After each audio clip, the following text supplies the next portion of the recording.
तो ये जो रेड लाइट थेरेपी है वो इसी मैकुलर डीजनरेशन के द्वारा जिनकी रोशनी कम हो जाती है या जिनको सिम्टोमेटिक विजन की प्रॉब्लम हो जाती है उसमें इसका यूज़ किया जाता है। दूसरी क्या चीज़ होती है कि आपको नज़दीक का कोई काम करने में, सिलाई कढ़ाई करने में, पढ़ाई करने में या कोई आप प्रिसाइज वर्क करते हैं तो आपको प्रॉब्लम होनी शुरू हो जाती है।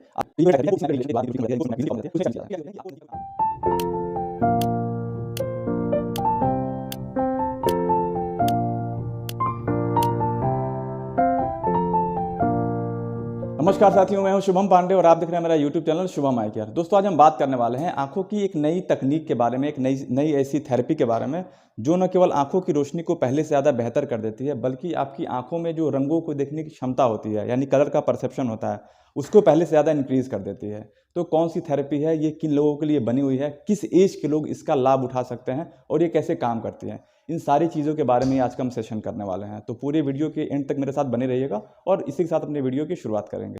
दोस्तों, आज के एपिसोड में हम बात करने वाले हैं रेड लाइट थेरेपी के बारे में। दोस्तों, ये एक ऐसी तकनीक है जो हमारे रेटिनल सेल्स को टारगेट करती है ताकि हमारी रोशनी को पहले से ज़्यादा बेहतर किया जा सके। इसके साथ में हमारा जो कलर का परसेप्शन है यानी जो रंगों को देखने की क्षमता है उसको भी पहले से ज़्यादा इंक्रीज़ किया जा सके, बढ़ाया जा सके।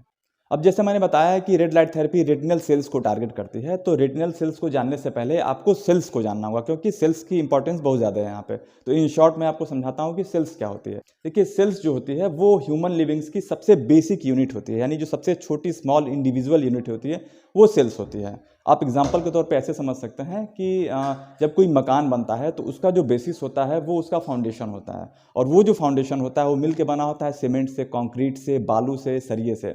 तो जो बालू का या सीमेंट का या जो कंक्रीट का जो सबसे स्मॉल पार्टिकल होता है, जो सबसे स्मॉल बेसिस होता है, वही होता है सेल्स। यानी अगर जो ढेर सारी सेल्स मिलके एक मजबूत फाउंडेशन को बनाते हैं जिससे आपका मकान टिकाऊ रहता है। ऐसे तो हमारा जो ह्यूमन बॉडी होता है वो करोड़ों अरबों सेल्स से मिलके बना होता है, और इन जो सेल्स का वर्क होता है वो हमारी बॉडी को स्ट्रक्चर प्रोवाइड करना होता है। इनके साथ में जो भी हम फूड इनटेक करते हैं उनमें से ये न्यूट्रिएंट्स को एक्सट्रैक्ट करती है यानी बाहर करती है, और उन न्यूट्रिएंट्स को वो एनर्जी के रूप में कन्वर्ट करती है और हमारे बॉडी को कैरी आउट कर देती है ताकि हमारा जो बॉडी है वो प्रॉपर तरीके से फंक्शनिंग करता रहे, जो प्रॉपर ऑर्गन्स हैं उनकी फंक्शनिंग स्मूथ होती रहे। एक लाइन में सेल्स को समझना हो तो आप ऐसे समझ सकते हैं कि जितनी ज़्यादा हेल्दी, जितनी ज़्यादा यंग आपकी सेल्स रहेंगी उतना ही ज़्यादा यंग और हेल्दी आप दिखाई देंगे। एक बार सेल्स बूढ़ी होना शुरू हो जाती हैं तो आप भी बूढ़ा दिखना शुरू हो जाते हैं।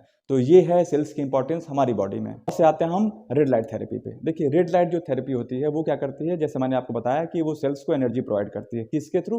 वो माइटोकॉन्ड्रिया को थ्रू आप सेल्स को एनर्जी प्रोवाइड करती है। अब ये माइटोकॉन्ड्रिया क्या होता है? देखिए, माइटोकॉन्ड्रिया होता है जो सेल्स का पावर हाउस, यानी सेल्स को जब एनर्जी लेनी होती है तो वो माइटोकॉन्ड्रिया के थ्रू लेती हैं। तो रेड लाइट थेरेपी क्या करती है कि इसी माइटोकॉन्ड्रिया को वो स्ट्रेंथ प्रोवाइड करती है, मजबूती प्रोवाइड करती है ताकि जो सेल्स हैं वो इससे एनर्जी ले सकें और पहले से ज़्यादा एक्टिव हो सके, पहले से ज़्यादा वो हेल्दी हो सके ताकि हमारी बॉडी की स्मूथ फंक्शनिंग हो पाए। लाइट थेरेपी है, ये काम कैसे करती है? ठीक है, जैसा नाम है इसका रेड लाइट, यानी कि इसमें लाल प्रकाश का यूज़ किया जाता है। 670 नैनोमीटर की एक रेड लाइट होती है जिसका आपकी आंखों पे एक्सपोजर किया जाता है। एक्सपोजर कैसे किया जाता है? एक टॉर्च की तरह होता है और आपकी आंखें बंद करा दी जाती हैं और 3 मिनट तक आपकी आंखों पे ये फोकस किया जाता है। ठीक है, ऐसा माना जाता है कि एक्सपेरिमेंट कहती है कि 3 मिनट का जो एक्सपोजर होता है वो आपकी माइटोकॉन्ड्रिया को पहले से ज़्यादा एक्टिवेट कर देता है जिससे कि वो पहले से ज़्यादा चार्ज हो जाता है, और उसके चार्ज होने से क्या है कि जो रेटिनल सेल्स होती हैं वो इससे एनर्जी लेके, और जो सेलुलर डैमेज होता है जो इनएक्टिव सेल्स होती हैं वो पहले से ज़्यादा रीएक्टिवेट हो जाती हैं, पहले से ज़्यादा हेल्दी हो जाती हैं ताकि आपकी आंखों की जो स्मूथ फंक्शनिंग पहले से ज़्यादा बेहतर हो जाती है। दोस्तों, हमारी आंखों में एक ऐसी आई की कंडीशन होती है या इसको कह सकते हैं प्रोग्रेसिव डिसीज़ होती है जिसका नाम है मैकुलर डीजनरेशन।